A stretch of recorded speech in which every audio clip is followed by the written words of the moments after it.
যিশু বলেছেন, আর তোমরা যখন উপবাস করো তখন কপটীদের ন্যায় বিষণ্ণ বদন হইও না, কেননা তাহারা লোককে উপবাস দেখাইবার নিমিত্ত আপনাদের মুখ মলিন করে।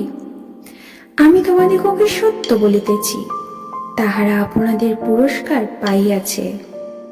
কিন্তু তুমি যখন উপবাস করো তখন মাথায় তৈল মাখিও এবং মুখ ধুইও, যেন লোকে তোমার উপবাস না দেখিতে পায়, কিন্তু তোমার পিতা যিনি গোপনে বর্তমান তিনিই দেখিতে পান। তাহাতে তোমার পিতা যিনি গোপনে দেখেন তিনি তোমাকে ফল দিবেন। অর্থাৎ এই বিষয়টি থেকে আমরা যা শিখলাম তা হলো, কেবলমাত্র মানুষের প্রশংসা পাওয়ার জন্য নয়, ঈশ্বরের সন্তুষ্টির জন্য আমাদের উপবাস ও প্রার্থনা করা উচিত।